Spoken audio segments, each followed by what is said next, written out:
Everyone knows about the best games, but have you ever thought how bad a game can be? Well, no one really wants to know, but I do, because it feels good to make a list like this. Because there are some games that can be so bad that even its developers hate the game. So today, we're diving deep into the digital dumpster to unearth the absolute worst video games ever created. You might want to grab some popcorn and maybe a stress ball. We're counting down the 20 worst games of all time based on their Metacritic scores, critical reception, and overall level of pure, unadulterated badness. So buckle up because this is going to get ugly. Let's start with number 20. Family Party, 30 Great Games. Obstacle Arcade, 30 Great Games Obstacle Arcade. Even the title sounds like a random word generator malfunctioned. And fittingly, the game itself is just as incoherent. Boasting the lowest Metacritic score for a Wii U game, a staggering 11, this abomination fails on every conceivable level. The controls are unresponsive, the graphics look like a rejected PS2 game, and the mini-games, all 30 of them, range from boring to outright broken. It's as if the developers took every frustrating game mechanic imaginable and decided to unleash them all at once. Amusingly, the game's Wikipedia page has a section titled Accolades, but clicking on it only reveals its prestigious titles of Worst Wii U Game and Worst Overall Game of 2013, courtesy of Screw Attack. And honestly, even that feels too generous. The Wii U's unique gamepad could have been used to create fun, interactive experiences, but instead, this game forces players into awkward, barely functional motion controls that make even simple tasks a nightmare.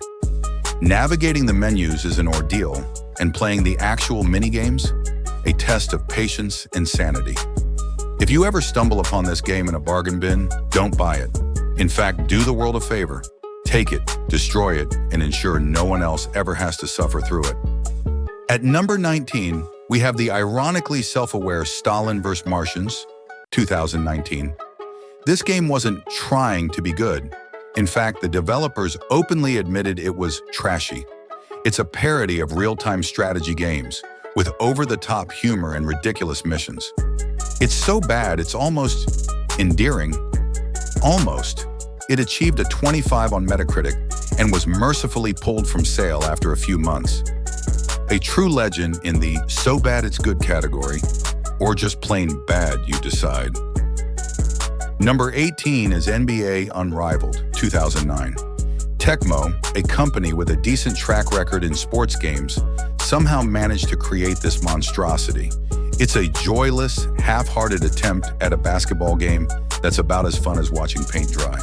It also had the misfortune of being released in the same year as a much better NBA Jam reboot, making Unrivaled look even worse by comparison. Its Metacritic score? A measly 25 inches. Cruisin' 2007 for the Wii pulls up at number 17. The Cruisin' arcade games were a staple of the 90s. This Wii version, not so much. The graphics are outdated, the loading times are atrocious, and the whole thing just feels like a relic from a bygone era. It's like trying to play a PlayStation 1 game on a PlayStation 5. Its Metacritic score of 25 reflects its outdated nature. Thankfully, Cruisin' Blast redeemed the name years later. But this one, let's just forget it ever existed. Number 16. Coming in at 16 is Terra Wars New York Invasion, 2006. Just look at those graphics. It looks like a PS2 game trying to be a Dreamcast game, and the gameplay is somehow even worse than the graphics. It's built on the same engine as the excellent No One Lives Forever 2, which makes its awfulness even more baffling. It's like they actively tried to make it bad. It scores a 24 on Metacritic. Ouch. At number 15, we have the awkwardly titled Gravity Games Bike, Street Vert Dirt, 2002. This game is so bad it makes you appreciate Tony Hawk's Pro Skater even more. It's clunky, it's ugly, and it's just not fun. It's like they took all the worst aspects of skateboarding games and combined them into one unholy abomination. A Husanagi on Metacritic seals its fate. Number 14 is Postal 3, 2011. The Postal series is known for its controversial humor and over-the-top violence. But Postal 3 isn't just offensive. It's also just plain bad. The gameplay is clunky, the graphics are dated, and the humor falls flat. It's like they tried to be edgy but forgot to make a good game in the process. It also scores a 24 on Metacritic.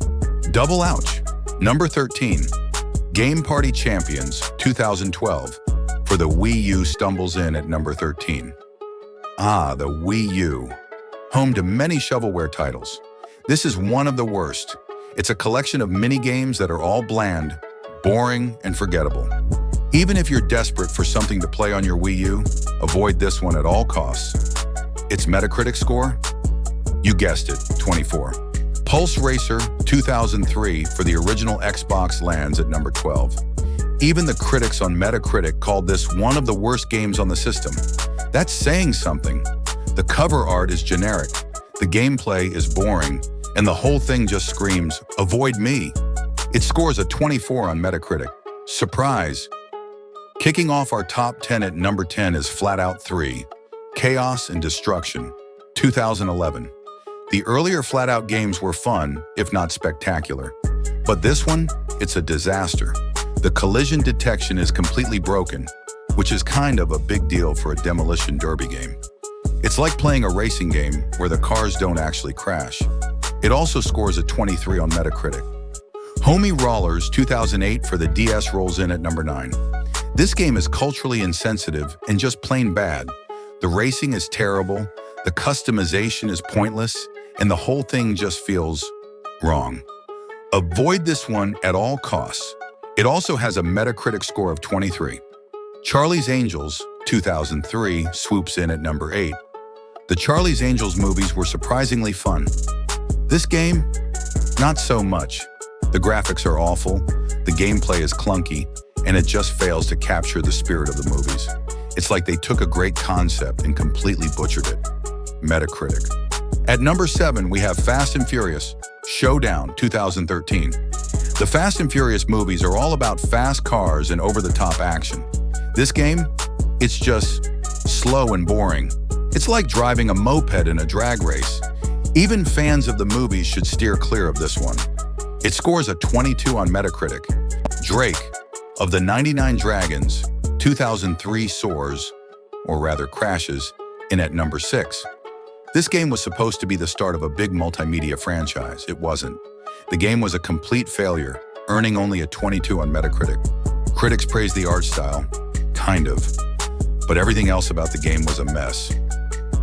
Afro Samurai 2, Revenge of Kuma, 2015, slices its way to number 5. This game was so bad the developers actually apologized for it and offered refunds. That's how bad it is. It scores a 22 on Metacritic. Ouch again. Number 4, Infestation, Survivor Stories, aka The War Z, shambles in at number 4. This zombie survival game was plagued with problems from the start. It's buggy, it's ugly, and it's full of questionable microtransactions. It scores a 2. Slipping into the top 3 at number 3, we have Deal or No Deal, 2007. Yes, that. Deal or No Deal. Now, game shows are usually great fodder for video games, right? Wrong. This game somehow manages to make the already slow-paced TV show even more boring. It's like watching Howie Mandel talk to contestants in slow motion. The actual gameplay boils down to random chance with no real payoff. It's so dull, it makes you question the very nature of entertainment. And its Metacritic score of 20 reflects that existential dread. Nearing the pinnacle of awfulness, at number 2, we have Alone in the Dark, Illumination, 2015. The original Alone in the Dark was a groundbreaking game, paving the way for Resident Evil. But this is an insult to the franchise. It's a buggy, visually unappealing mess that somehow manages to be less scary than a teacup. It's so bad, it makes the Alone in the Dark movie look like a masterpiece. And that's saying something. Its Metacritic score, a measly 19.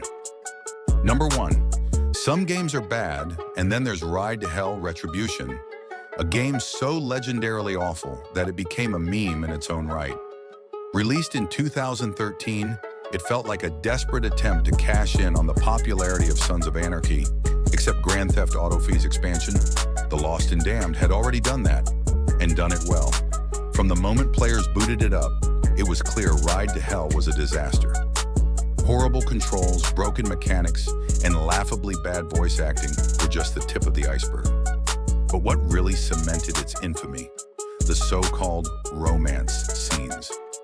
Instead of actual motion-captured intimacy, the game delivers fully clothed, dead-eyed mannequins awkwardly rubbing against each other. It's so bizarre and lifeless that it's more unsettling than anything. The result? A brutal 19 on Metacritic and a reputation as one of the worst games ever made. And that's it, the 20 worst games of all time. Have you played any of these disasters? Let me know in the comments. If you enjoyed the video, drop a like, subscribe, and hit the bell so you don't miss more gaming content. Thanks for watching, and remember, play good games, not these. See you next time.